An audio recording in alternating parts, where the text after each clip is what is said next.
Certo, gente. Potência de hidrogênio. Falar de potência de hidrogênio, falar de pH, é falar da quantidade de íons de hidrogênio presentes naquela substância, certo?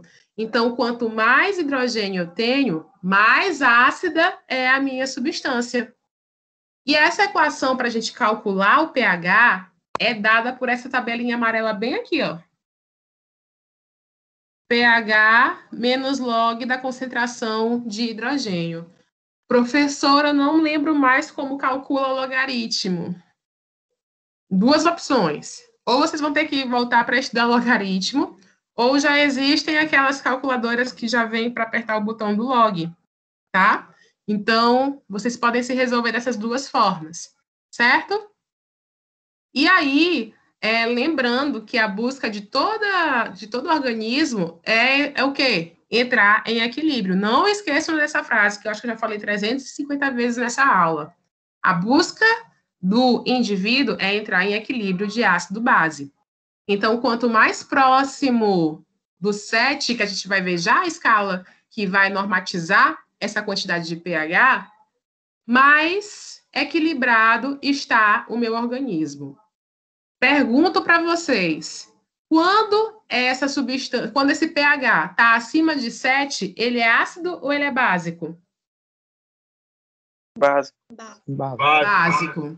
Quando está abaixo de 7, ele é ácido ou ele é básico? Ácido. Perfeito, perfeito. Só que o pH, quando a gente fala, o nome pH é o mais comum, só que a gente também pode calcular o pOH, tá bom? No caso do pOH, é a potência da quantidade de hidroxilas, que é o OH, tá bom? Então, existe o cálculo da potência de hidrogênio e existe o cálculo da potência de hidroxilas, certo? Bom, e aí a gente percebeu naquele nosso primeiro exemplo, eu passei de slide. Apareceu para vocês? Apareceu. Tá. Então, eu falei anteriormente para vocês um exemplo muito claro dentro da odontologia, que é a busca da neutralização que acontece na cavidade bucal, tá bom? O equilíbrio sempre de ânions e cátions para buscar um pH considerado neutro, tá bom? Então, a reação desses cátions e desses ânions vai sempre gerar como estrutura final água e um sal, qualquer sal, tá bom? Vai depender dos íons que vão estar ali dentro de uma reação. E quando eu tenho uma reação de ácido-base que vai formar água e sal, eu, consequentemente, estou buscando um pH neutro, ou uma reação de neutralização. Então, dentro da cavidade bucal, o que acontece dentro da função tampão nada mais é do que são reações químicas de ácido com base para buscar essa neutralização. E a partir do momento que eu entro nesse estado de neutralização, o meu dente deixa de perder minerais por meio. E aí esse dente, ele não vai aparecer lesões de cárie. Então, quando vocês escovam o dente com o creme dental fluoretado, eu estou o quê? Jogando uma base, tá? Jogando uma base. E esses íons de flúor vão competir com o ácido. No final, eu tenho liberação de água e sal, e o meu dente fica protegido, tá bom? Isso é uma característica ótima para exemplificar essa caracterização de neutralização. Para o pessoal da fisioterapia da educação física, é muito claro quando tem a liberação de ácido lático. Alguém já estudou sobre isso, sobre liberação de ácido lático nos músculos? Que quer contribuir? Na ARA, eu nunca não sei falar o nome dele, o Herbiton. Não lembro não, professor. Rapaz, eu vou dizer para a dona Marla. Ainda não, né? Sou calor, né? A gente começou agora, ainda não tivemos essa aula. Vamos lá. Então, quando a gente tem a ação muscular intensa, o músculo ele vai começar a ficar estressado. Exemplo claro para vocês, quando vocês estão lá na academia, malhando, aí não tem aquela dor intensa no músculo? Não tem uma dor intensa no músculo? Essa dor intensa nada mais é do que a liberação de ácido lático, tá bom? E esse ácido lático, ele entra num potencial tão grande que a reação do organismo que a gente tem é essa dor. Então, o que você faz? Você espera passar e, com o tempo, a dor some. Dá 2 minutinhos, a dor some. E por que a dor some? Porque esse músculo conseguiu entrar em um estado de neutralização, ok? Então, mais um exemplo no organismo de variação de pH, ok? Tranquilo, pessoal? Bom, no corpo humano, gente, tem certeza que vocês não estão escutando as horas desse povo aqui fazendo reforma? Bem baixinho, mas não dá para incomodar, não. Ah, então tá. Então, gente, no corpo humano, a gente falou o tempo todo de pH, né? E eu esqueci de falar uma coisa para vocês. A substância que vai ser norteadora para determinar como neutralizada vai ser a água. A água não é uma substância nem ácida e nem básica. Então, todas as outras substâncias que existem são comparadas à água. Só que no corpo humano, a gente não compara a água. No corpo humano, a substância que vai servir de comparação vai ser o sangue, o plasma, tá bom? Então, o sangue e o plasma, ele não tem o pH cravado no 7. Não tem, tá bom? O sangue, ele é sempre ligeiramente alcalino. E aí a gente pode perceber que a quantidade de variação no pH gira em torno de 7,35 a 7,45. Então, qualquer substância abaixo de 7,35 vai ser considerada ácida, ou seja, uma substância 7 no organismo, ela é considerada ácida. E qualquer substância acima de 7,45, ela vai ser considerada básica. Entenderam, pessoal, essa parte? Isso aqui é importante para vocês. Conseguiram entender isso? Professora, eu não entendi muito bem. Então, vamos fazer uma observação para todo mundo ficar feliz e aí conseguir agregar essa informação, porque tudo vai ser comparado ao pH do corpo, tá? Deixa eu sair aqui para a gente poder fazer essa observação. Eu já ia pedir observação. Conheço meu gado. Vamos lá. No corpo humano, o pH de equilíbrio, ou seja, neutro,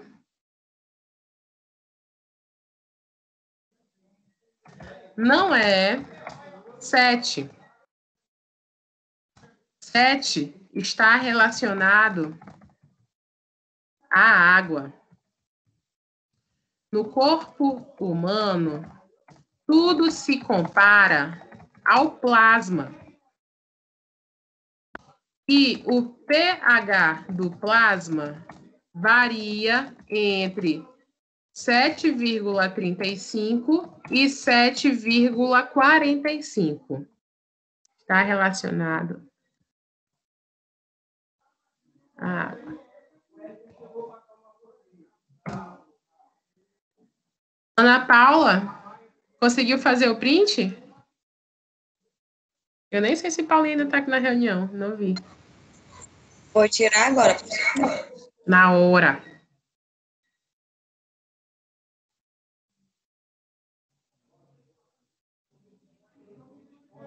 Foi? Foi, professor. Joga lá no grupo, tá, amor? Bom, então, repeteco, para quem não tinha entendido, que falou que não entendeu, e eu gosto assim, eu gosto quando fala mesmo. Repeteco. Em qualquer estrutura fora do corpo, o pH de neutralidade, de equilíbrio, é 7, tá? Como vocês aprenderam lá no ensino médio. Só que no corpo humano, a gente não compara com água, a gente compara com plasma, tá bom? A gente compara com plasma. E o plasma não tem pH de equilíbrio 7. O plasma tem pH de equilíbrio variando entre 7,35 e 7,45. Então, quando uma substância, por exemplo, 7 entra no corpo, ela é sim considerada uma substância ácida, ok? Diferente do que a gente acontece fora do corpo, assim, na vida, aqui no teu estojo, no teu pincel, diferente de qualquer outro lugar, 7 vai ser considerado ácido para o corpo humano, porque a substância ela é limítrofe entre 7,35 e 7,45. Tranquilo? Tira a mão do meu bolso, pilantra. Alô, gente, vocês estão aí? Sim, professora, tranquilo. Tranquilo. Professora, entendi. Sim, professora.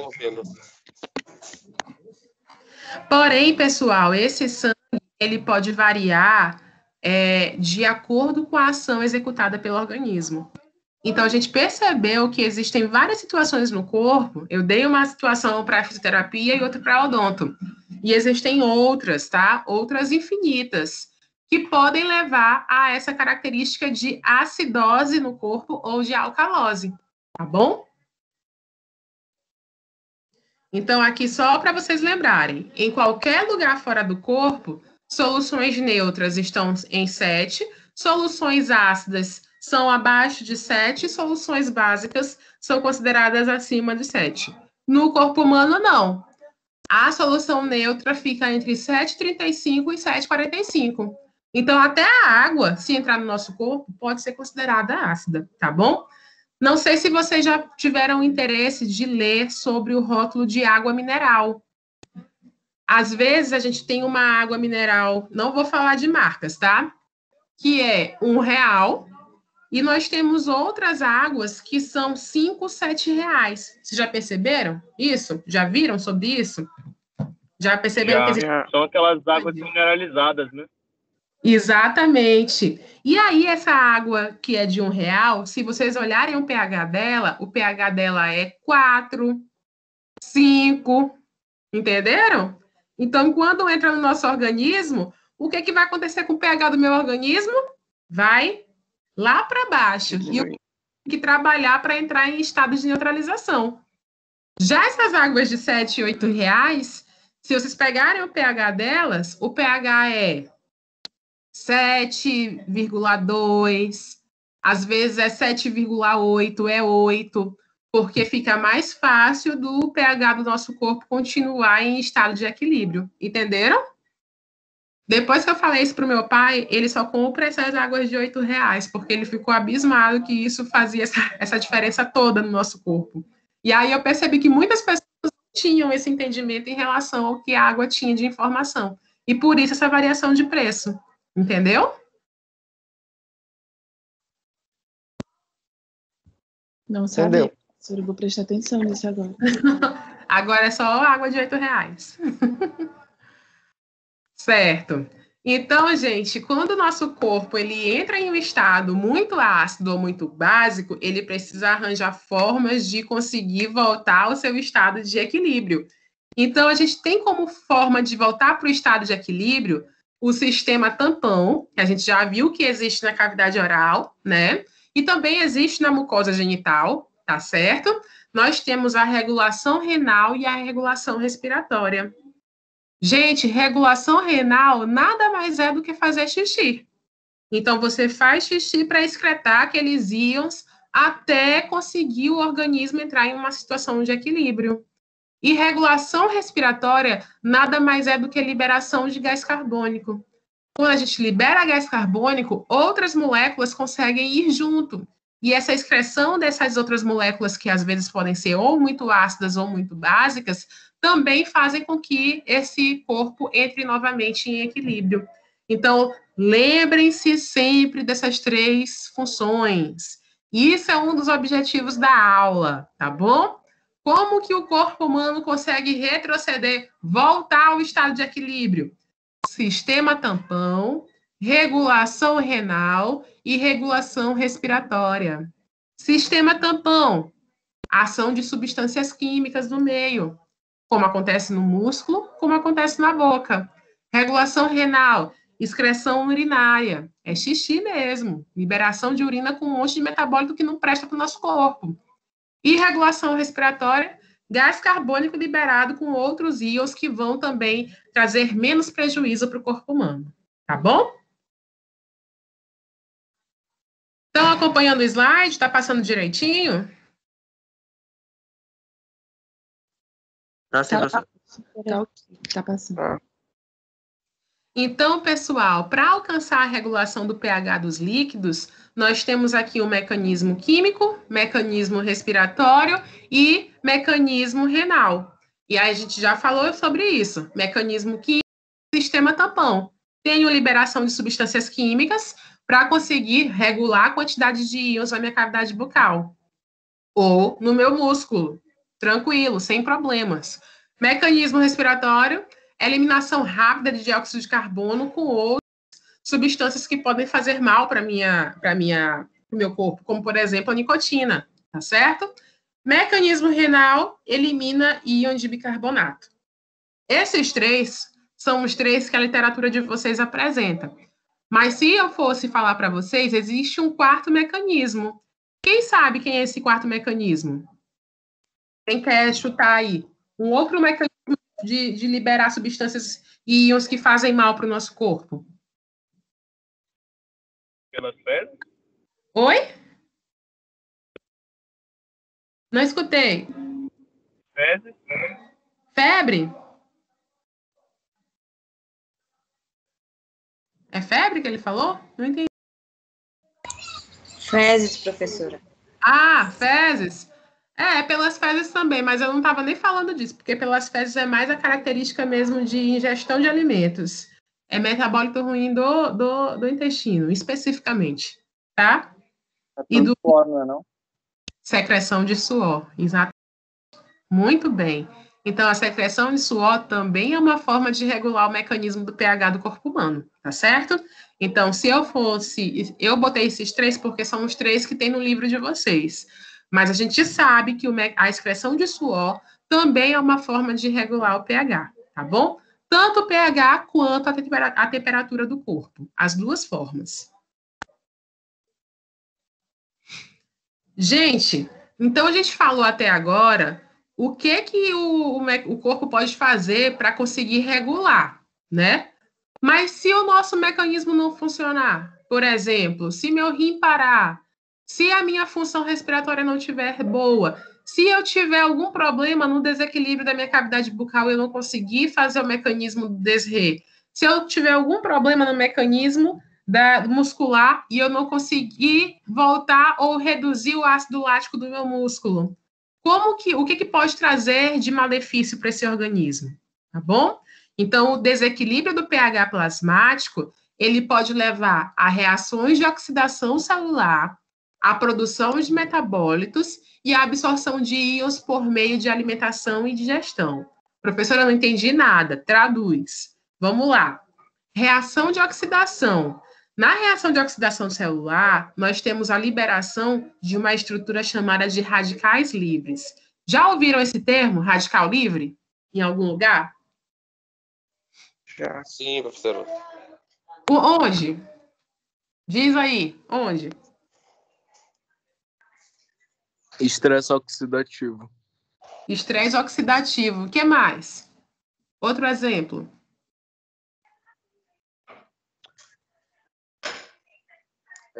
Fruto de reações químicas da célula. Por exemplo, a respiração celular ela gera radicais livres. O que mais que pode gerar radicais livres? Além de reações químicas que eu já falei, já havia falado, que as reações químicas da célula podem gerar radicais. Outro exemplo.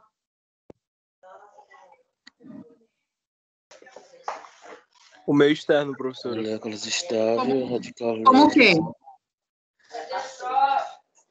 Eu não entendi. Radiação. Radiação. O que mais? Yasmin? Yasmin, estou te chamando, Yasmin. Desliga o áudio. Gente, existem alimentos que podem levar essa oxidação e liberação de radicais livres. Existem substâncias químicas que a gente passa na nossa pele que podem levar essa oxidação celular. E aí, esses radicais livres, eles são como se fossem substâncias ou estruturas químicas que ficam dispersas no nosso organismo e podem reagir ou fazer reações distintas. Nosso corpo não está preparado. E essas reações podem gerar câncer, podem gerar envelhecimento e podem gerar morte celular. Então, por isso que o desequilíbrio do pH plasmático, ele não é bem quisto. Por isso que beber uma água com pH muito abaixo do normal, do considerado neutro, pode levar a reações complicadas, tá? Se o nosso corpo entra numa situação de estresse o tempo todo, de cortisol,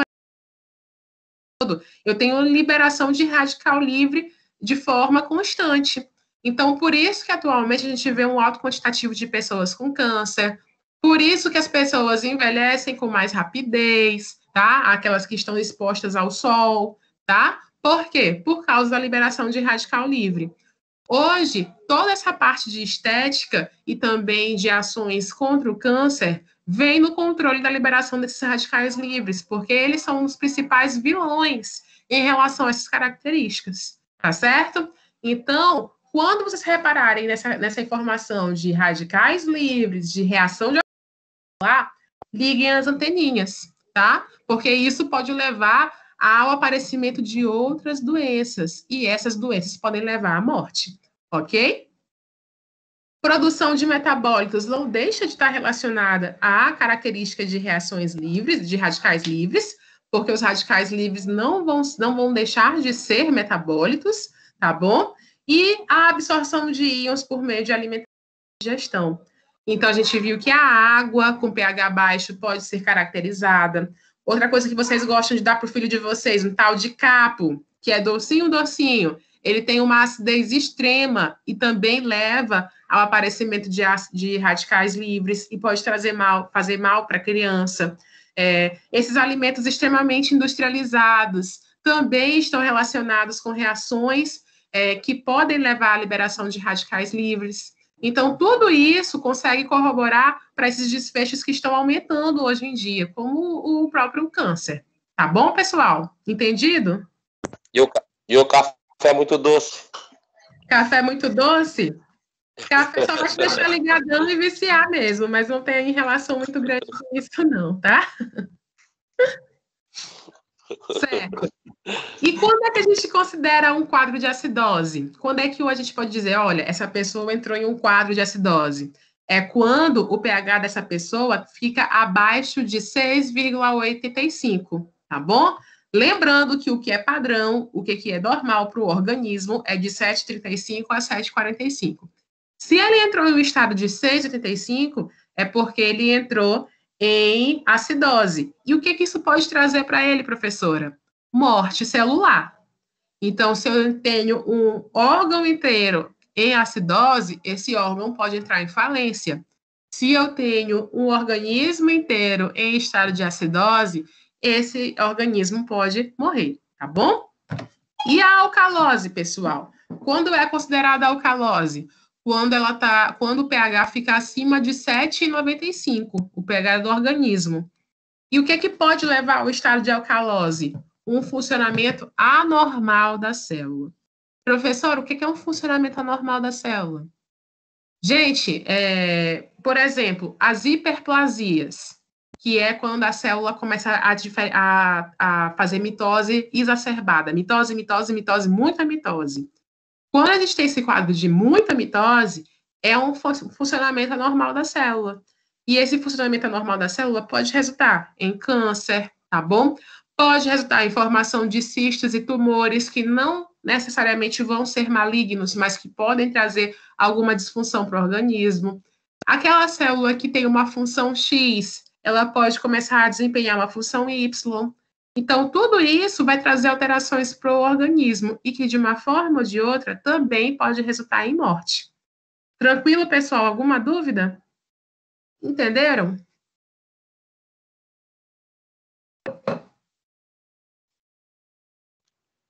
Vocês estão tão caladinhos, tão comportados. Certo. Então, o sistema tampão, gente, são apenas soluções que vão tentar reverter o quadro, que pode estar ácido ou pode... Tá bom? E esse sistema tampão, ele vai ser formado sempre por um ácido fraco e um sal. E esse ácido fraco mais um sal um ácido fraco e um sal formado pela reação desse ácido com uma base forte. Tá? Desculpa, falei ao contrário. Quando eu tenho um sistema tampão, eu tenho um ácido que vai entrar em contato com uma base forte. Essa base forte vai neutralizar esse ácido, certo? E aí, como resultado dessa reação, eu vou ter um ácido fraquinho e um sal. Outra forma de acontecer é quando uma base entra em contato com um ácido forte. E aí eu vou ter a formação de uma base fraca e um sal. Então, a substância tampão é sempre quando vem um ácido forte ou uma base forte para neutralizar a ação daquela estrutura que está ali agindo, tá certo? Então, por isso que é chamado de sistema tampão. E por isso que é considerado um mecanismo de regulação química, porque ele está praticamente baseado por reações químicas dentro do organismo, certo? Então, é por isso que vocês estudam lá no ensino médio aquelas reações ácidas, reação básica, reação de compostos orgânicos. Por quê? Porque são reações comuns no organismo.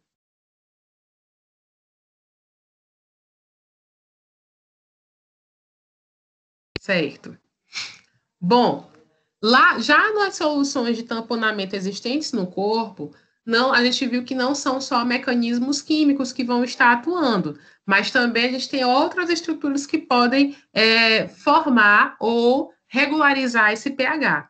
Os exemplos mais claros que a gente tem na literatura é a reação do bicarbonato com ácido carbônico, que vai corresponder a 64% das reações do nosso corpo, e aí a gente pode relacionar aquele mecanismo respiratório, né? Então, o mecanismo respiratório é o que mais acontece no nosso organismo e consegue regular de uma melhor forma as condições do ser humano, tá?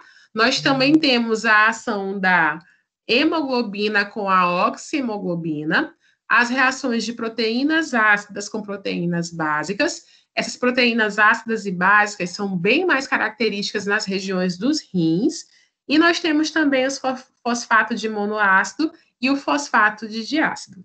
Então, todas essas estruturas são exemplos de reações de tamponamento que existem no nosso organismo e que são fundamentais para a viabilidade da vida, ok? Então, se numa prova eu perguntar quais são as ações ou soluções de tamponamento existentes no corpo, tenho N exemplos, né? Vocês podem citar os mecanismos químicos, respiratórios, renais, e dar exemplos até mais claros, como a ação de bicarbonato com ácido carbônico, de hemoglobina com oxihemoglobina, ações de proteínas ácidas e proteínas básicas, que são específicas da região renal, e de fosfato de monoácido com fosfato de diácido.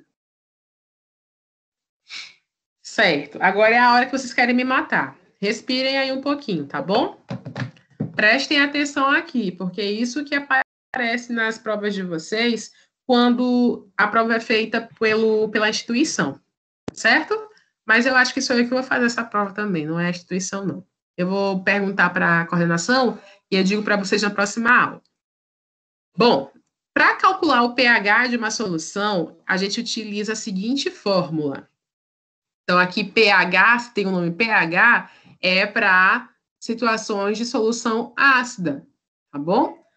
Na fórmula do pH, eu vou ter sempre na questão uma constante, né? Que é a constante de dissociação do ácido, mais o log. Esse log, ele vai ser relacionado à concentração do sal sobre a concentração do ácido. Então, não se desesperem. Todas essas informações a questão normalmente dá. Eu vou trazer aqui um exemplo para vocês, que eu peguei aqui um slide justamente para exemplificar. Estão olhando o meu outro slide, pessoal? Ou eu já estou falando só? Olhando sim. Tá falando só não, professora, tô olhando. Então tá. Então, ó, o valor do pH de uma amostra indica o estado de equilíbrio ácido-base. Um pH normal demonstra a ausência de desvios para sua completa compensação, ou seja, um estado de equilíbrio. Se o pH está abaixo de 7,35, dizemos que existe acidose. Se está acima de 7,45 no organismo humano, ele está em estado de alcalose. Agora, calcule o pH de uma solução tampão formada pela mistura da solução de 0,1 m de ácido acético com a solução de 0,5 molar de acetato de sódio. Quem que é o ácido aí? Ácido acético ou acetato de sódio? Quem que é o ácido? Ácido acético. Então, isso está bem claro para vocês, tá bom? Aqui, ele não deu a constante já calculada, tá bom? Então, aqui só tem o número total dela. Então, vocês têm que calcular a constante. A constante, ela é dada por aquela primeira fórmula que eu apresentei para vocês, que é o menos log do Ka. Então, se tiver só o Ka na questão, vocês têm que calcular a constante, que é o pKa. Então, é menos log do Ka. Então, é menos 1,8 vezes 10 menos 5. E esse cálculo, vocês vão fazer na calculadora, porque não está em casa, então não vai ter nem como eu ficar vigiando. Vai dar 4,54. E aí é só jogar, pessoal, as informações na fórmula. pKa 4,54.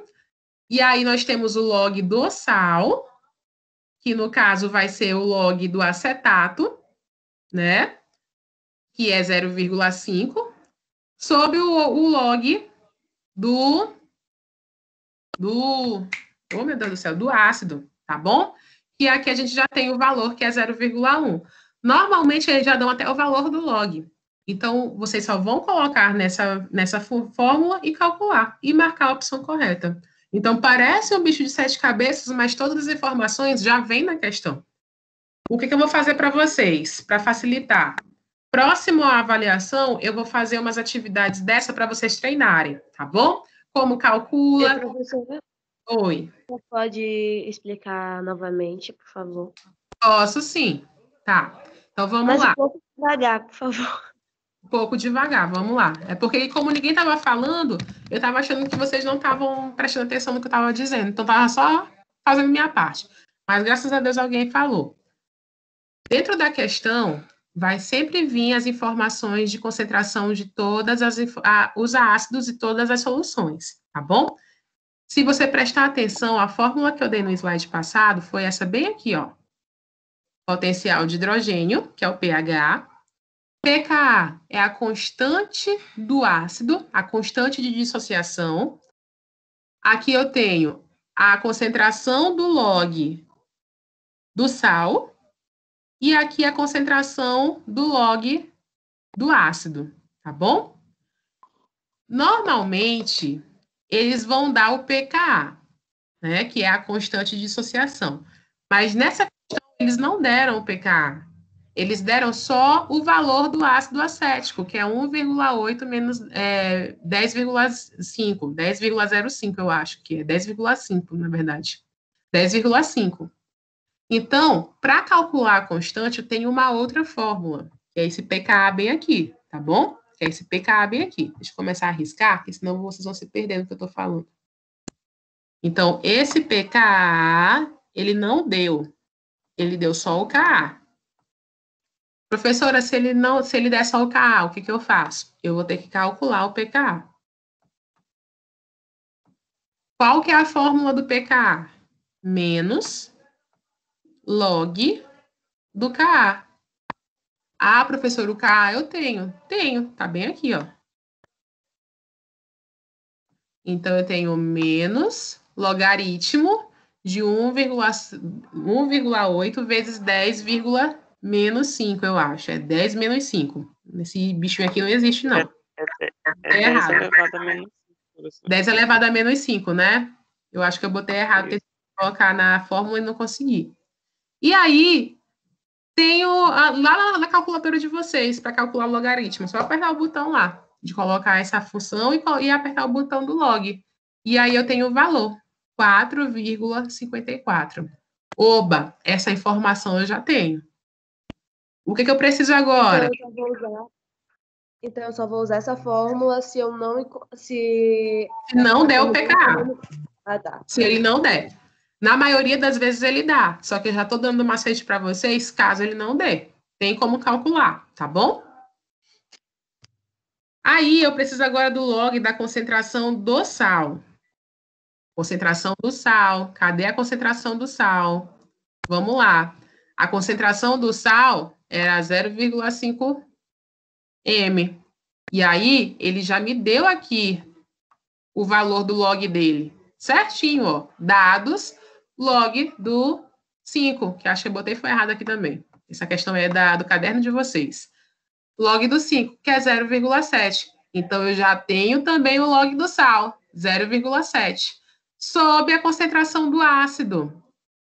A concentração do ácido, ele deu a concentração do ácido, 0,1, né? Deu a concentração do ácido. E aí, eu também errei mais uma vez. Tá aqui a concentração do log, 0,25. E aí, é só eu jogar aqui, tá bom? Faço o cálculo, dou o pH para vocês, certo? Então, a questão aqui seria a letra C. Então, é tudo baseado em logaritmo, pessoal, certo? Calcular o logaritmo para calcular a solução. Normalmente, na questão que vem da instituição, vem com essa característica de calcular o logaritmo. Eu não costumo pedir isso para vocês na prova, tá bom? Mas caso caia, caso venha, acontece dessa forma. E professora, Oi. essa barrinha, essa barra significa a divisão, é? Aqui do lado, em qual das partes? Deixa eu ver. 7 e 1. Aqui ou aqui? É a barra, sim. Aqui é tudo divisão. Tudo divisão. A divisão, tá. Tá? Uhum.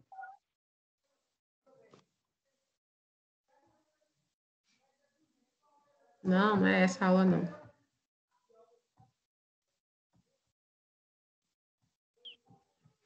Certo. Isso é para calcular soluções ácidas. Professor, ele não deu solução ácida, ele deu solução básica.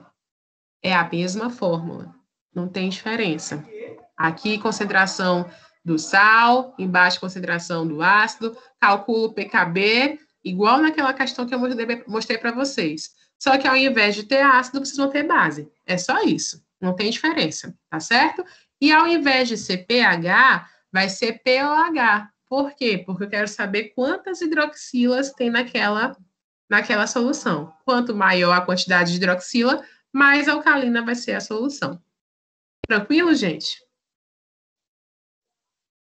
Tranquilo não é matemática, mas é isso. Não.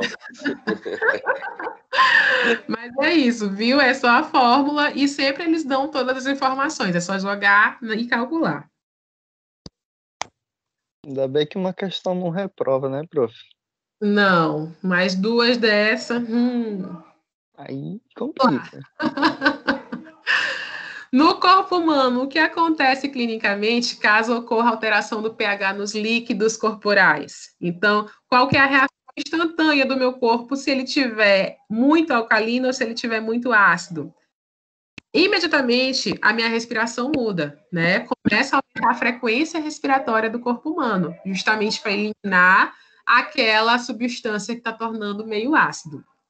Outra coisa é que o rim começa também a trabalhar, querendo remover o excesso de ácido do corpo pela urina, certo? Como a gente falou, excretar suor também é uma forma. Principalmente, por exemplo, quando as pessoas bebem muito, no outro dia, o próprio suor da pessoa já tem o cheiro do álcool. Não sei se vocês já sentiram isso, né? Vocês que bebem ou vocês que convivem com pessoas que bebem. Já sentiram o cheiro da cachaça da pessoa no dia seguinte? Como fica forte? É uma forma também de excretar substâncias que estão em excesso e que também estão provocando um desequilíbrio no pH do corpo humano. Tá bom? E o que pode levar a um quadro de acidose, né? O que pode levar o organismo a um quadro de pH muito baixo, muito ácido? Quando o paciente tem insuficiência renal, então a gente já viu que quem vai regular, uma das formas de regular é o rim. Se ele tem insuficiência renal, ele já perdeu uma das formas de regular o ácido base.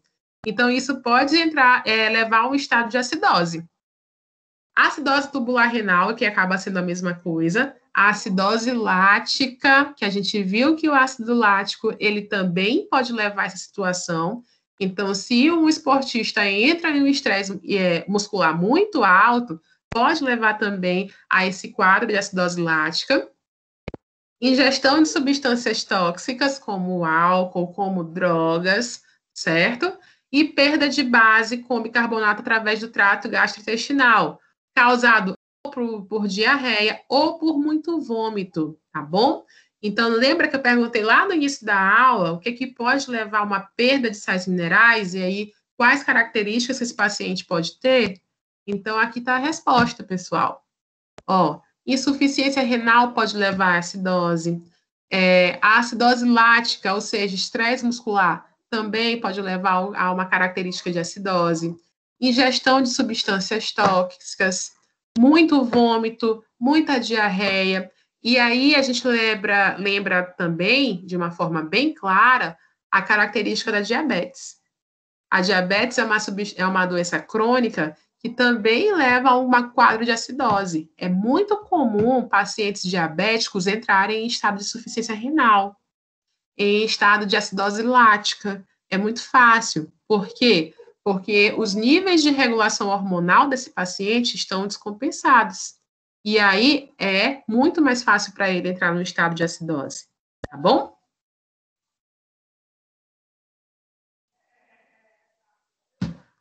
E estado de alcalose? O que pode levar esse paciente ao estado de alcalose? O uso de diuréticos, perda dos ácidos por vômito, que aí vai deixar o estado do paciente com o nível de base lá em cima. Aspiração de conteúdo do estômago, quando o paciente ele broncoaspira a substância que estava no estômago. E glândulas suprarrenais hiperativas. Uma coisa que eu queria chamar a atenção, que eu sempre coloco essa foto para lembrar, é que há um tempo atrás, todo mundo tomava isso daqui. Vocês sabem o que é isso aqui? Para emagrecer. Vocês sabem o que é isso? Oi? Chá de hibisco. Chá de hibisco. E aí, o centro médico, os prontos-socorros, tudo estavam lotados de gente entrando em estado de alcalose. Por quê? Porque estavam tomando chá de hibisco na mesma proporção que água. E aí percebeu-se que o chá de hibisco ele não é esse anjinho todo. Ele pode sim levar à perda de peso por característica de diminuição de retenção líquida, né? Então o paciente começa a fazer muito xixi, e aí diminui essa retenção líquida. Porém, ele tem efeitos adversos, como por exemplo, entrar em estado de alcalose, ok? Então, nem todo bem é bem, nem todo mal é mal. Prestem atenção. Professor, então, não pode tomar chá de hibisco? Poder pode, só não pode tomar em grandes quantidades para poder não entrar numa situação como essa. Tranquilo, pessoal? Alguém entrou na moda do chá do hibisco aí? Eu não tive nada, não.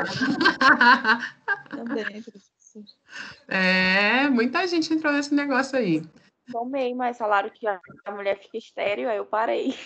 Ah, olha o que ela foi. Não, pode morrer mesmo, não é só ficar estéril, não. Tá?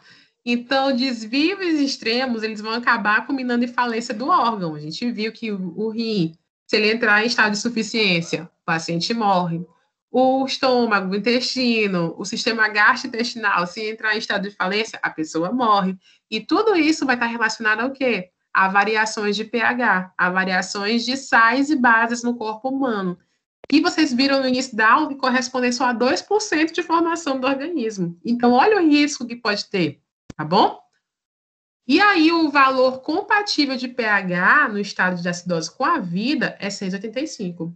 Muito próximo de 7,35. Então, a variação é muito pequena.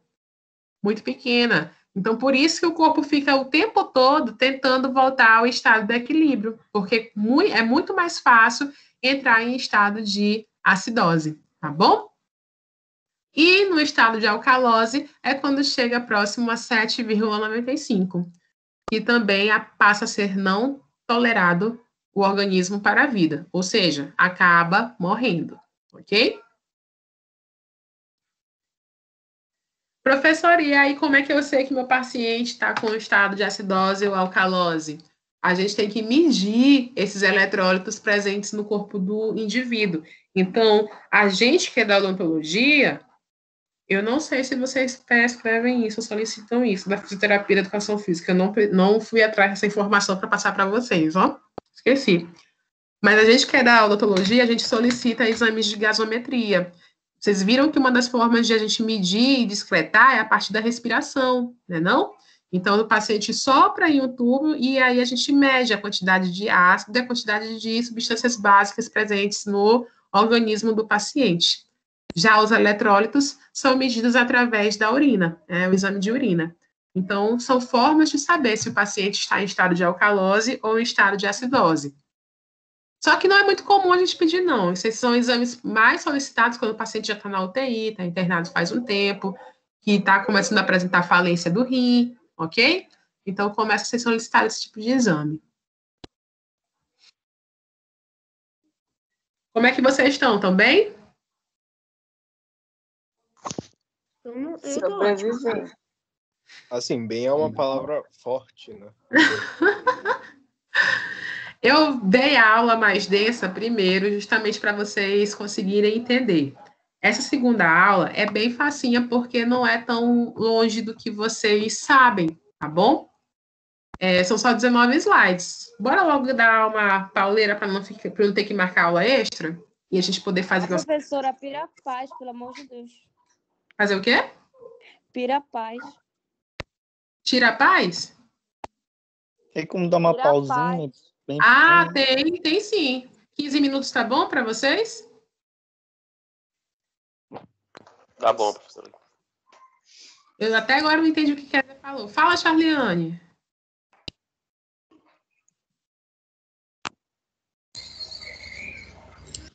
Nada não, professora. Ah, tá, que levantou a mão aqui. Aí eu pensei que viesse falar. Professor, Eu tinha levantado a mão no meio. a Alana de Jesus que está aqui é a professora. Hã?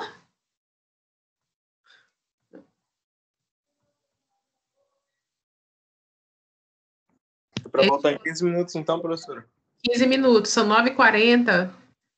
9h55 eu volto a falar, tá bom? Eu vou levantar aqui para beber água, tá certo? Tá bom, também vou. É por causa disso.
E aí, pessoal, cheguei. Bora? Bora que 10h45 eu libero vocês, tá bom? Bora. É o jeito, né?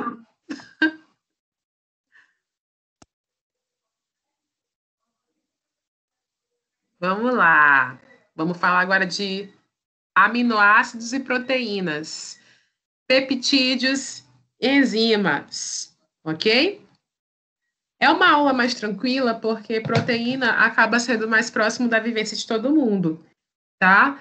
O que vai ser o objetivo educacional dessa aula?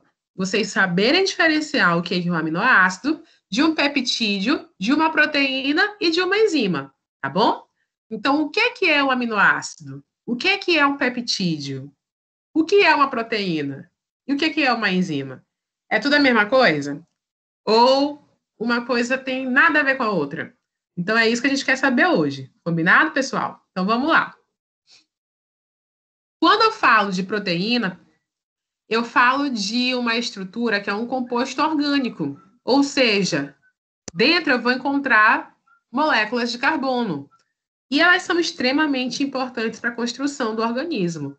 Como eu falei na aula passada, depois da água, a proteína é a substância que tem uma maior quantidade dentro do organismo. Então, dentro da proteína, aliás, em relação à proteína, eu posso relacionar ela diretamente com o metabolismo celular. Ela vai estar ali carregando substâncias para fazer reações químicas. Eu vou poder falar de constituição de membrana. Lembra que quando a gente falou de membrana celular, eu tinha várias proteínas inseridas dentro daquela membrana. E essas proteínas, elas tinham como uma das principais funções, além de dar estrutura, de conseguir ser um receptor de substâncias para dentro da célula. Então, eu via que aquelas proteínas que estavam ali na membrana, elas permitiam que algumas substâncias fossem passadas diretamente para a célula, dentro de um transporte passivo facilitado. Então, para a gente conseguir fazer isso, eu preciso de muita proteína, porque em todas as células eu vou conseguir ter essa função. Outra função importante, caracterizar os cromossomos. Eles são basicamente constituídos por proteína. As organelas, grande parte tem sua constituição também a partir de proteínas.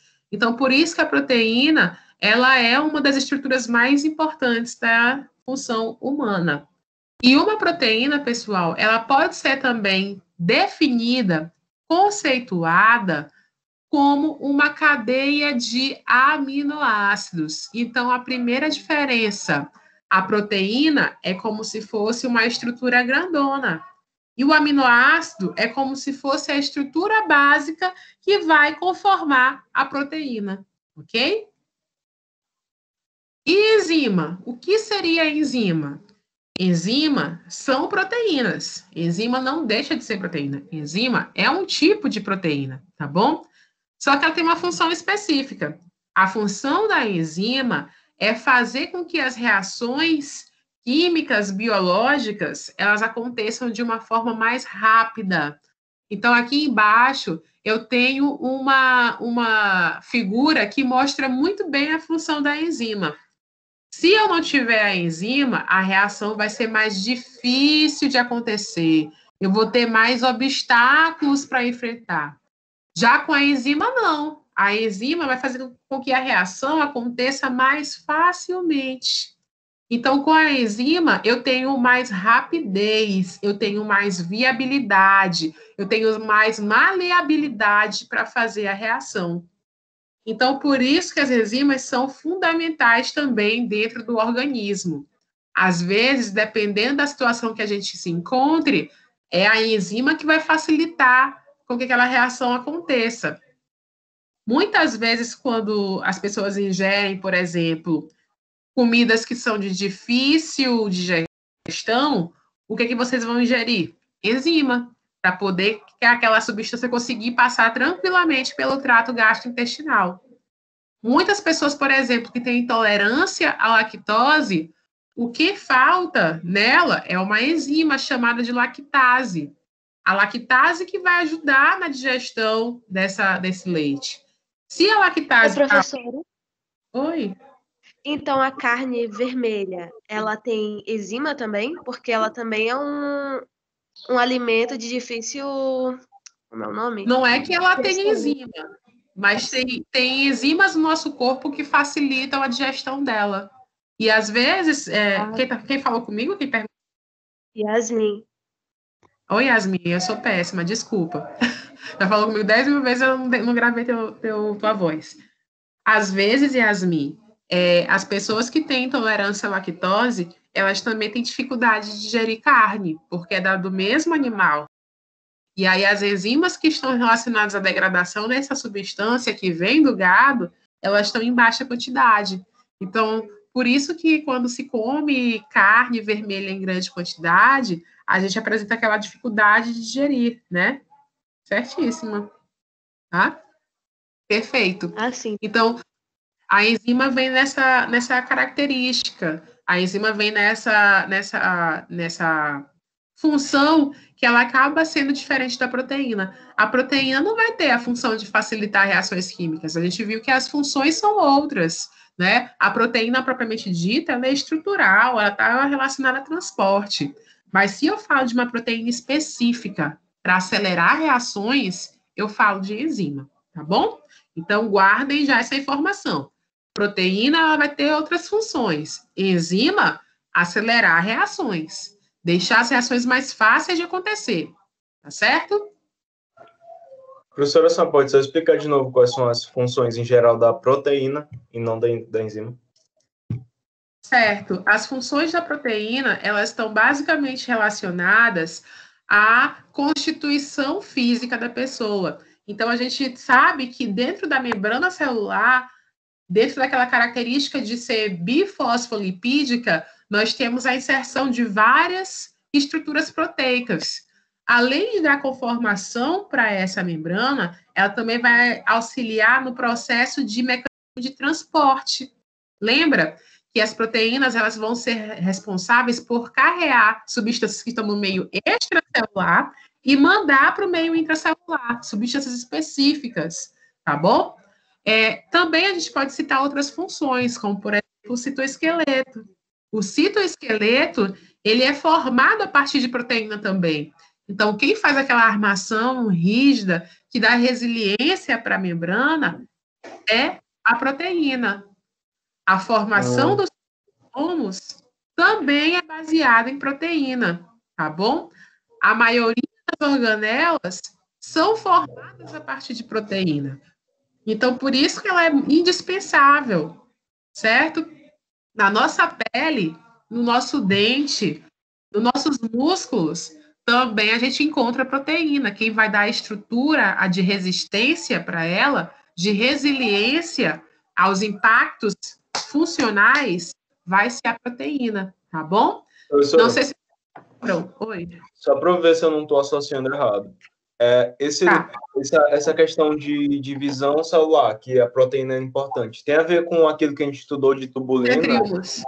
Sim, sim, centríolos que vão carregar os cromossomos para o meio...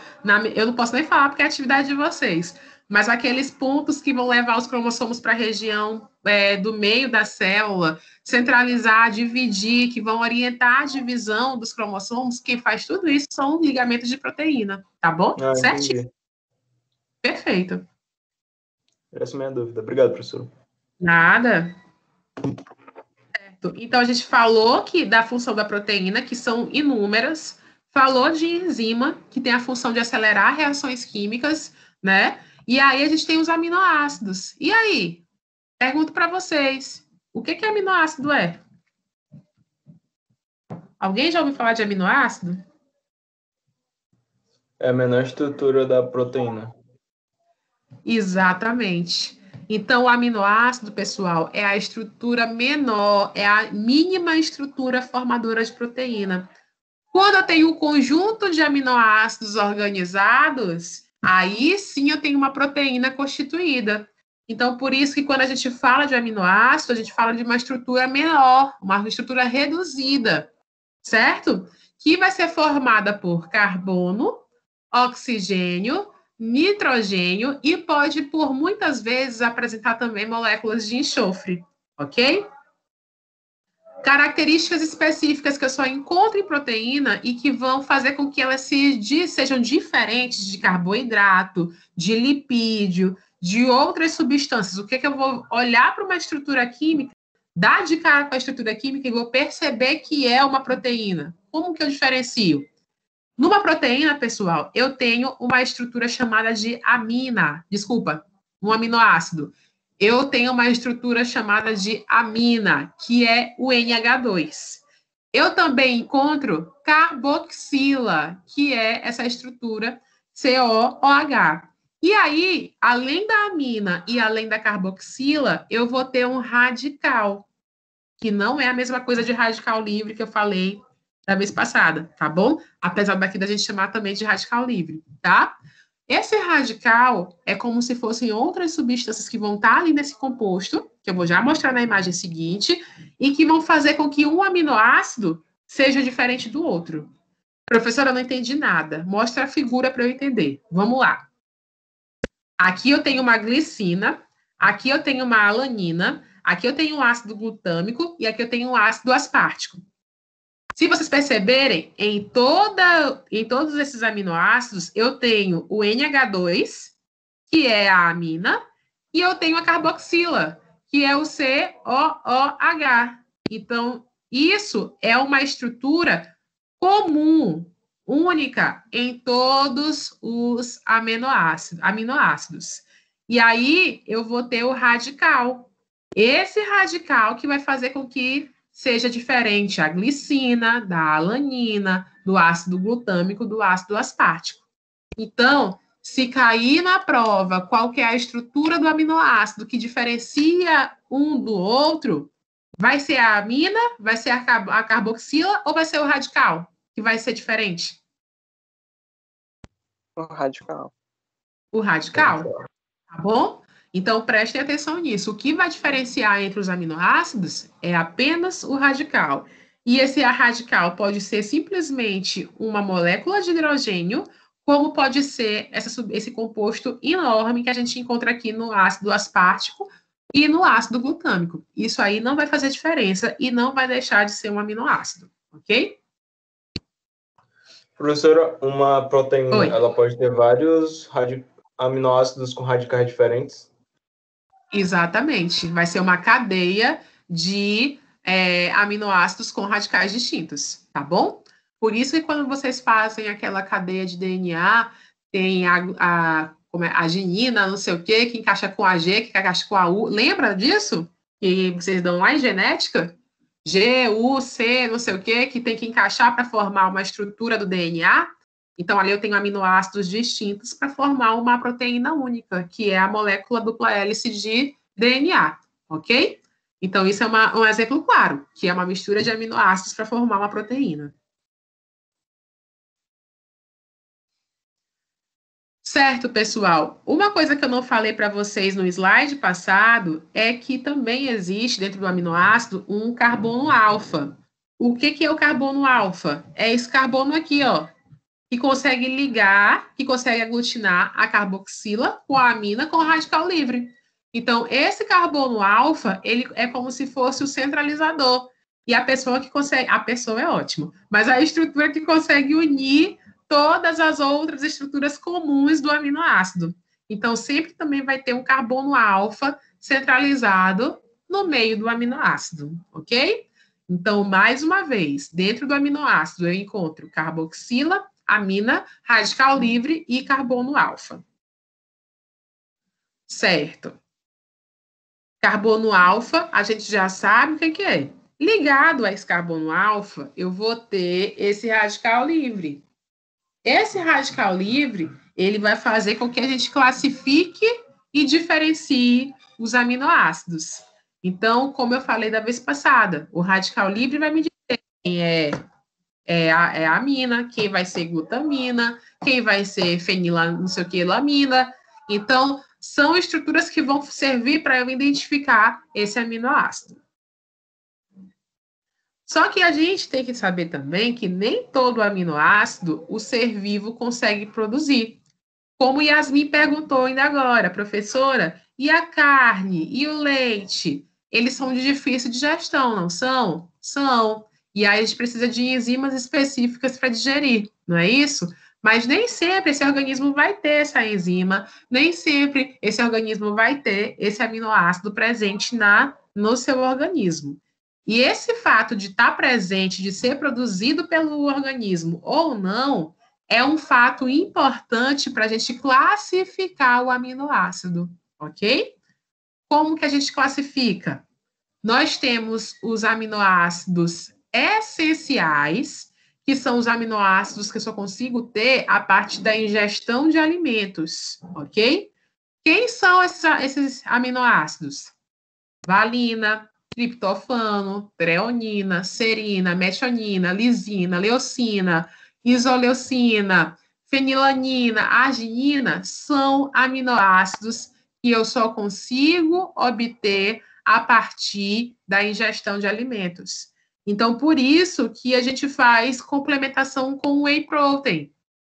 Eu não sei se vocês sabem, o whey protein não é uma substância que é só para a gente ingerir se a gente fizer academia, né?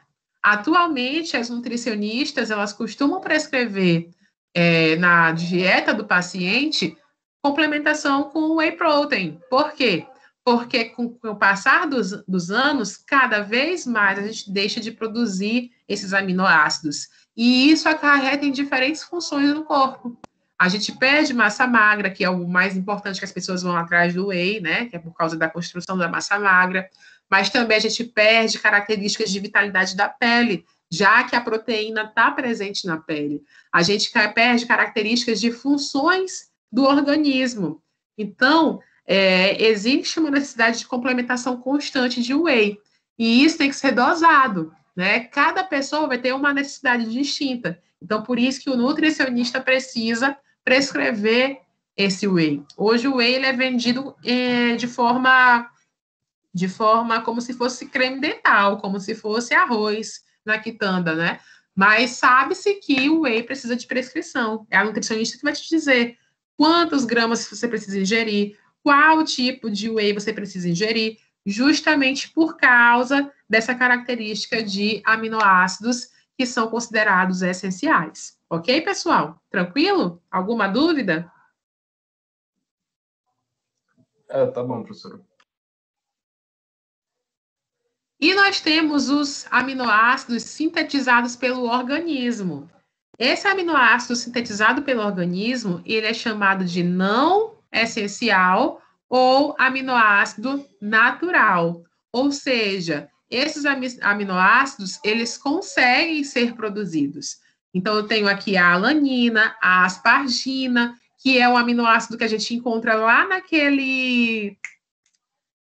energia C não, é o outro que faz Tagfor, tá? Justamente porque ele consegue deixar as funções do corpo mais atuantes, ok? Cisteína, glicina, glutamina, que é um aminoácido presente no sistema digestivo e que a gente perde com o passar do tempo, é sintetizado pelo organismo, mas às vezes o quantitativo não é suficiente para a função do organismo, então por isso que se faz a suplementação, né? Temos aí histidina, prolina, tiroxina, ácido aspartico e ácido glutâmico.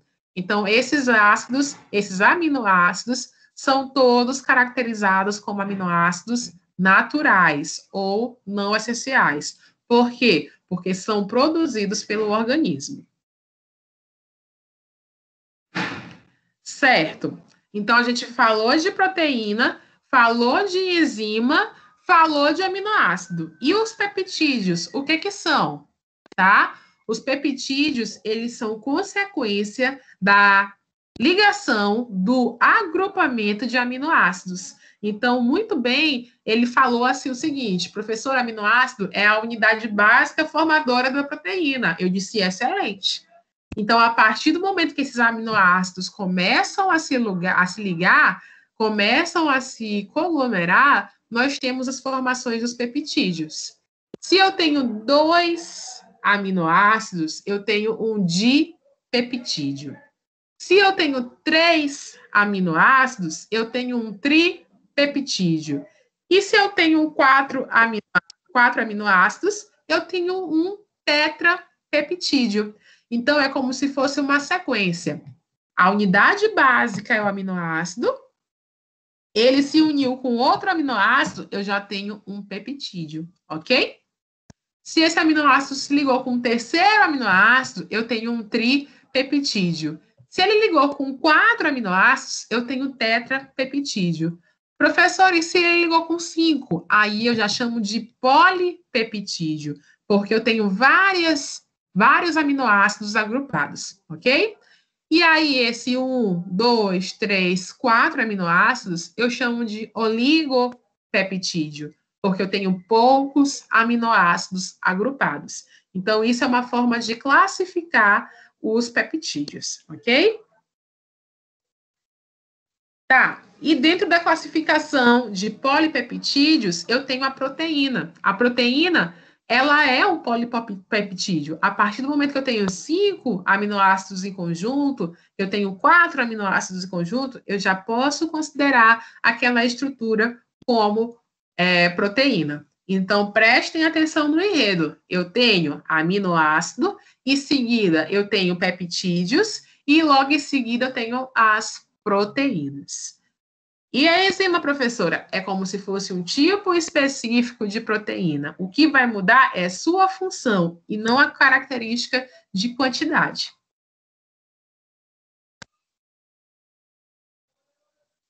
Certo. Essas estruturas, elas podem ser consideradas polares e apolares. Se vocês prestaram atenção na aula passada, vocês perceberam que existiam proteínas ácidas e proteínas básicas, que também poderiam atuar em reações químicas. E elas vão ser ácidas e básicas justamente porque elas podem estar carregadas por íons, ok? Podem estar carregadas tanto positivamente quanto negativamente. E isso é importante para a proteína. Por quê?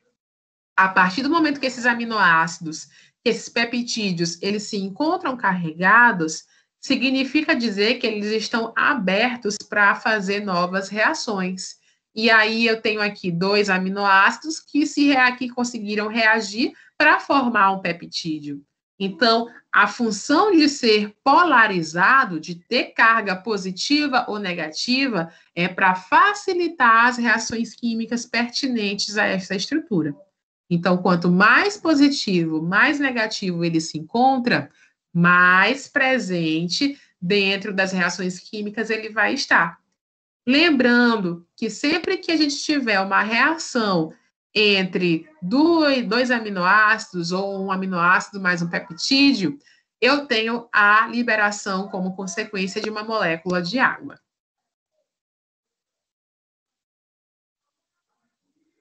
Certo.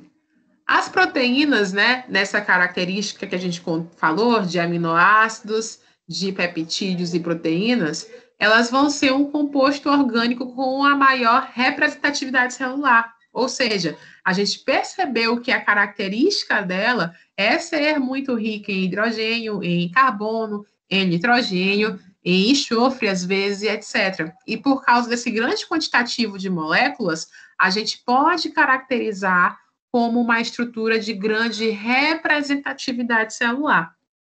E, mais uma vez, por causa de sua importância, ela está presente em todas as células e são fundamentais para os aspectos funcionais do organismo.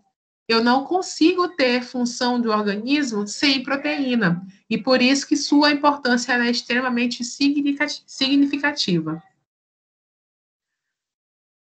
Olha aqui o slide que alguém tinha me perguntado no início da aula. A classificação das proteínas ela vai se dar de acordo com a função. E aí eu falei que tinham variadas funções. Então, eu tenho as proteínas consideradas estruturais, eu tenho as proteínas hormonais, eu tenho as formadoras de antígeno e anticorpo, que eu não falei, eu esqueci de falar no primeiro slide. Então, para formar antígeno e anticorpo, quem vai ser mandatório vai ser a proteína, ok? São formadoras de anticoagulantes, elas conseguem carregar mesmo as moléculas de oxigênio e de gás carbônico, e são proteínas conjugadas também. O que é ser uma proteína conjugada? É aquela que consegue se ligar a outras estruturas, como o açúcar, como gordura, ok? Ou outras proteínas que têm funções diferentes, como enzimas. Então, essas proteínas que se ligam com estruturas diferentes, como é o caso da glicoproteína, ela possui essa classificação de proteína conjugada. Pessoal, tem gente aí? Oi, professor. Ah, tá, vocês estão muito quietos, muito quietinhos. Tem alguma pergunta, alguma dúvida? Querem observação de alguma coisa? É só se a gente vai se aprofundar naquele tópico de função. Não, porque as funções elas vão ser aprofundadas quando vocês forem para as cadeiras específicas. Ah, Por tá. exemplo, quando vocês forem, eu acho que vocês até já deram, no sistema imune, vocês vão falar sobre antígeno e anticorpo. O que eu quero que vocês entendam é que aquilo se trata de uma proteína, entendeu? Quando a gente falou, por exemplo, de formação de dentina, que eu falei que tinha uma parte orgânica, que era colágeno. Vocês entendem que colágeno é uma proteína. E assim sucessivamente, tá bom? Uhum. Ei, Luana, deixa eu fazer um parêntese aqui. Pode. Ô, Luana, a gente está sem professor de sistema imune. Tá, não. Por quê? Já começou, professor? Já Eu acho que já. Terminou a cadeira. A gente está 3 Vixe, semanas sem ter não aula. aguentou vocês. Não aguentou 3 vocês. semanas sem ter aula já. Vixe, mas foi a semana de prova e a semana que a gente não podia dar aula. Que eu vim dar aula toda feliz e disseram que eu não podia. Não foi? E também ontem. Ah, tá. Eu vou falar com o Samanta, mas eu não estava nem sabendo. Quem era a professora antes? Imune. Ah, era uma senhora Mônica. É Mônica. Ah, professora Mônica. Eu acho Aí, que vai de entrar repente, agora... se tivesse horário e falasse com a coordenação, porque é a mesma turma, eu acho que assiste hoje, assiste de imune. Eu não tenho horário. Já tem. Eu acho Já que vai tem, mas ela não pôde dar aula ontem, mas ela já colocou o nome dela e que ela que vai pegar a vaga de então Mônica. tá. Ótimo, pronto, resolvido. Pronto, Aí, pronto. pronto. Então, e sistema imune, prestem atenção, tá bom? Porque tem muita coisa, principalmente vocês da odonto, que vai precisar dessa cadeira. Então, prestem atenção nessas aulas, porque vão resgatar a informação dessa cadeira, tá certo? Certo. Voltando para a informação que a gente estava trabalhando, que era a característica de proteína, aqui eu só trouxe uma classificação secundária, que eu acho que não está nem no livro de vocês. Então, é só a título de curiosidade, tá bom? A proteína, ela é dividida em 4 tipos de estruturas distintas, desde a primária até a quaternária. Se vocês prestarem atenção, essa classificação, ela acaba se replicando pelo que eu já falei, que a estrutura primária, quem são? Quem é a unidade básica? Aminoácido. A partir do momento que ela se agrupa, como eu mostrei para vocês, naquela dupla hélice, e que eu até comentei com o aluno que estava perguntando um exemplo, a partir do momento que ela se agrupa, eu tenho os peptídeos. E esses peptídeos, quando conformados, eles têm essa conformação em hélice. Quando a proteína começa a ter uma maior complexidade, aí eu tenho as cadeias polipeptídicas, que é a proteína propriamente dita, e eu tenho as subunidades montadas, que é quando essas estruturas terciárias começam a se organizar. E essas subunidades montadas é que vão dar essa conformação estrutural para a gente, para a célula, para a pele, para o cabelo, para as unhas, ok? Então, é uma classificação que dita a organização das substâncias proteicas, ok? Bom, essa configuração globular, que é essa final aqui, ela tem principalmente relação com as estruturas fibrosas. Então, quem vai ter a estrutura quaternária?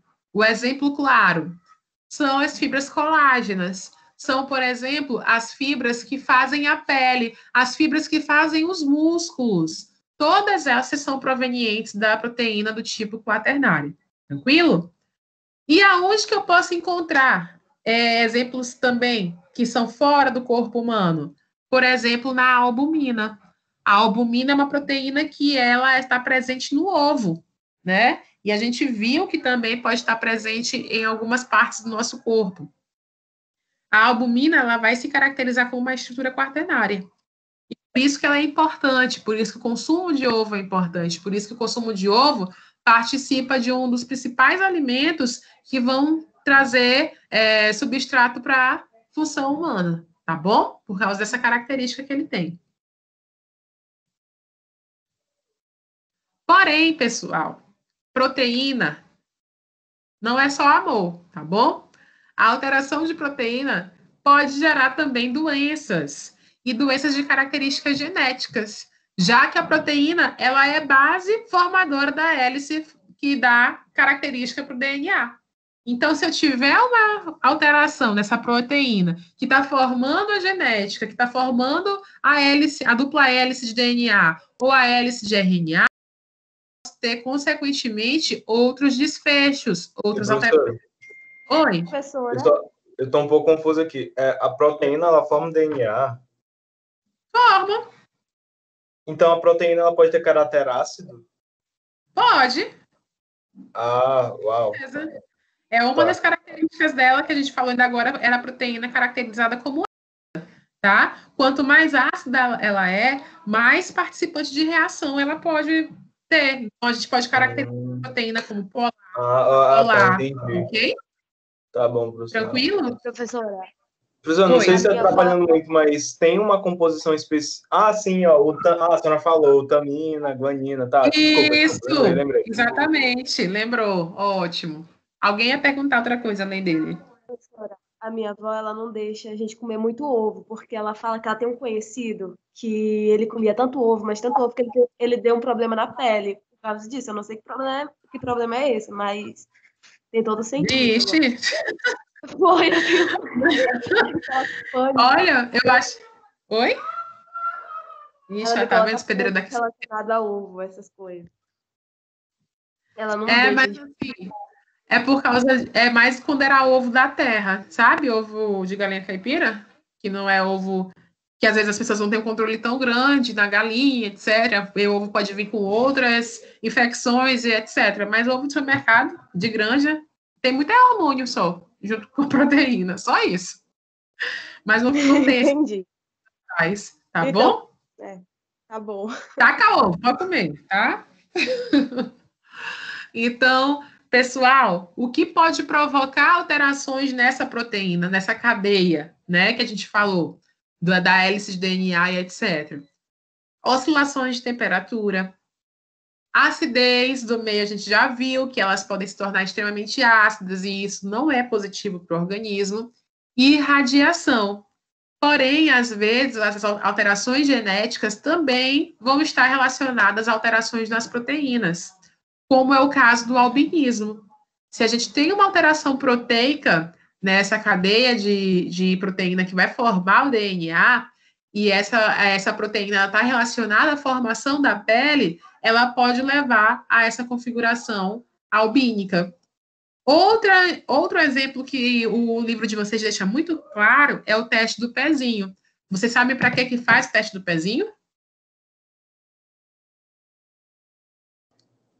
Isso é porque você pensa no vampiro, né, professora? É o vampiro? Saliente. Para saber se tem alguma predisposição para a doença. E tem o quê? Falou tão baixinho que eu não entendi. Se tem alguma predisposição para a doença. Para doenças quais?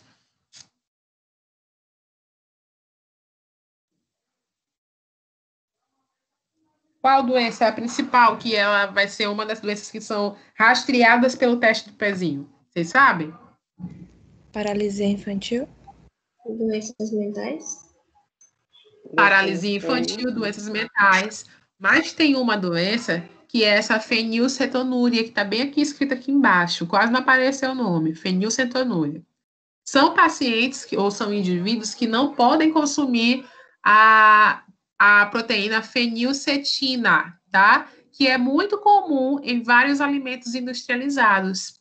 E essa pessoa que quando comeu qualquer alimento que é rico em fenilcetina, elas podem levar ao desenvolvimento de comorbidades, como, por exemplo, deixar de funcionar o trato gástrico, ficar acamadas e falecer. Então, por causa dessa comorbidade ter se tornado muito comum, principalmente na década de 90, foi um tipo de doença que começou a ser rastreada pelo teste do pezinho. Porque se a criança souber desde o início que ela não pode se alimentar desses tipos de comida, desses tipos de alimento, o tempo de vida dessa pessoa consegue ser muito maior, ok? Então, por isso que o teste do pezinho ele é importante. Além de todas essas doenças que vocês falaram, nós temos a fenilcetonúria, que ela é pouco divulgada. E, às vezes, as pessoas não sabem que é por causa disso também, tá bom? Só para finalizar, a gente falou sobre enzima lá no começo, mas eu não caracterizei ela como a proteína e nem como aminoácidos, se vocês tiverem percebido. Como é que eu sei, olhando a estrutura, que ela é uma enzima? Na enzima, ela vai ter subdivisões, que é a apoenzima, o cofator, tá bom? Quando essas duas estruturas se unem, que são estruturas proteicas, elas estão preparadas para receber uma outra estrutura de substrato. A partir do momento que a gente tem a união dessas três estruturas, eu consigo ter maior celeridade na reação. Então, a gente sabe que a apoenzima é a estrutura proteica propriamente dita. O cofator é uma estrutura não proteica e de caráter inorgânico. Inorgânico como, professora? Pode ser um cálcio, pode ser um fosfato, pode ser um flúor, qualquer mineral, tá bom? E nós temos a coenzima, né? Que a gente está aqui caracterizada como substrato. Então, quando elas três se unem, aí sim essa enzima está pronta para poder agir. Por exemplo, professora, que substrato é esse? Pode ser a lactose, pode ser um lipídio, uma gordura, né? Pode ser uma substância como, por exemplo, outra proteína que precisa ser degradada. Então, a enzima, ela precisa ter essa união para poder funcionar. Então, se tiver aqui a lactose passando sozinha pelo trato gastrointestinal, trava a língua. Trato gastrointestinal, ela vai ter dificuldade. Se tiver só o cálcio passando sozinho, esse leite que está aqui no trato também não vai conseguir acelerar. Então, eu preciso ter a união dessas três estruturas para poder conseguir conduzir a molécula da melhor forma possível. Quem tem intolerância costuma usar uma enzima para acelerar a degradação do leite. Então, essa enzima, quando ela é ingerida, ela atua buscando a molécula do leite para se unir e conseguir ser degradada, tá bom? Então, é como se você deglutisse apenas a parte da apoenzima com o cofator. E a parte da molécula orgânica vai estar lá esperando a enzima para poder agir, ok? E professora? Pode repetir, Oi. professora. Posso. Essa coenzima pode ser uma vitamina? Pode sim, pode ser uma vitamina também, não tem problema, tá? Até porque as vitaminas, elas podem ter caráter de carboidrato e lipídio, então qualquer estrutura que pode entrar para poder encaixar, tá bom? Quem pediu para eu repetir? Vou repetir, tá bom? Na formação da enzima, ela pode ser dividida em três estruturas distintas para poder funcionar, para poder a enzima realmente atuar como um catalisador de reação, ok? Nós temos uma estrutura chamada de cofator e uma estrutura chamada de apoenzima. Quem é o cofator? É a parte inorgânica, é uma parte mineral. Pode ser um cálcio, pode ser um fluoreto, pode ser sei lá, me diz aí outro. Qualquer outro mineral, ok? Sódio. Pode ser o sódio, tá? E nós também temos a apoenzima, que é a parte proteica propriamente dita. Aí eu tenho um polipeptídeo para conformar, certo? E para conseguir funcionar, ele precisa de um substrato. esse substrato é a coenzima, que é a molécula orgânica que ele vai degradar, que ele vai entrar na reação junto com ele. Esse substrato pode ser uma vitamina, como o Kedson falou, pode ser um lipídio, pode ser um carboidrato, é qualquer substância que entre nessa característica de precisar da degradação. E aí o exemplo que eu trouxe para vocês foi em relação à enzima do leite, que às vezes vende em caixinha no supermercado, na farmácia, e o que a gente toma? É a parte da coenzima com o cofator. E aí lá na barriga ele vai esperar o leite, né, para poder, que é o substrato, para se unir a essa molécula para conseguir ser degradado, ok? Então, a enzima, ela só vai ter a sua função ativada, quando ele encontrar o substrato. Ele sozinho, com o cofator e a coenzima, só formando a holoenzima, ele não consegue fazer nada, tá? Ele não acelera ninguém. Ele precisa da chavinha para ativar. E essa chave para ativar é o substrato, ok?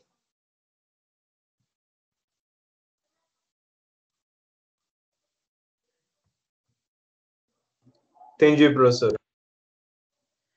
Pessoal, então, as reações catalisadoras, as reações que vão precisar da enzima, elas vão fazer funções também, principalmente relacionadas ao aumento da velocidade do processo biológico, aumento da reação, ela vai acelerar. Mas, para que elas atuem, elas sempre devem estar em situações de equilíbrio. Temperatura deve estar ok, pH deve estar ok, meio químico equilibrado, para que ela possa atuar, ok? E aí, nessa reação, ela vai conseguir passar por toda a reação sem sofrer alterações. Ou seja, o cofator e a coenzima, ela pode ser reutilizada, ok? Então, desde que tenha equilíbrio de temperatura e equilíbrio de pH. E como vocês perceberam, aqui é mecanismo de chave fechadura, ou seja, a enzima que é responsável pelo lipídio, ela só vai conseguir degradar o lipídio. A enzima que é responsável por carboidrato, ela só vai conseguir degradar o carboidrato. O carboidrato não se mete com o lipídio não se mete com o carboidrato. Então, é como se elas se encaixassem. E por isso que o mecanismo é chamado de chave e fechadura. Então, são características específicas da enzima. Ok, gente? Alguma dúvida?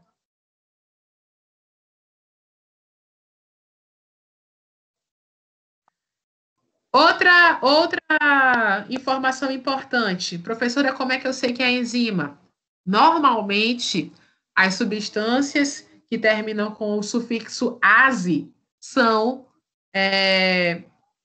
enzimas. Por exemplo, lipase, lactase, deixa eu ver, vitaminase, são enzimas responsáveis por degradar a substância que está no prefixo, ok? Antigamente. Só que qual foi o problema? Começou a aparecer um monte de enzima extremamente específica. E aí, eles começaram a apresentar outros tipos de classificação. Só que essas classificações, elas não são muito comuns, nem são abertas. Mas, se vocês falarem com pessoas que trabalham com enzimas, eles falam de enzima em relação a número. Por exemplo, número 5432, 789, 5, ou seja, é uma sequência de números. E cada número vai ter uma importância diferenciada, onde o primeiro número é a classe da enzima, o segundo número é a subclasse, o terceiro número defende a atividade enzimática e o quarto número vai dividir a subclasse enzimática. O professor já vai cobrar isso daqui? Não, é só para que vocês saibam que atualmente não é só mais o sufixo, mas quando vocês olharem uma enzima com 4 números, é uma forma de classificá-la. E é uma forma de entender que aquela enzima possui uma atuação específica. Tá certo? Professora, substrato é a parte que vai entrar na enzima e vai ser quebrada. Isso, como leite, como lipídio, como qualquer outra substância. Tá certo? E aí, como é que eu vou inibir a ação enzimática? inibir. Vocês perceberam que ela vai ser muito fácil de ser inibida se o meio tiver ácido ou básico. Ela precisa ter uma constância, tá bom? Além disso, muitas delas, elas conseguem ser degradadas com a temperatura, ok? Normalmente, quando se coloca a ação de enzimas no fogo, como é o caso da albumina ou etc., e a gente não quer perder aquela proteína, a gente consegue misturar ela com outras substâncias, como xaropes ricos em glucose ou maltose.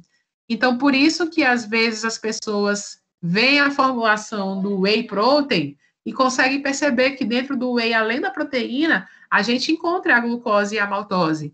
Por quê? Porque se você coloca essa proteína para ser cozida,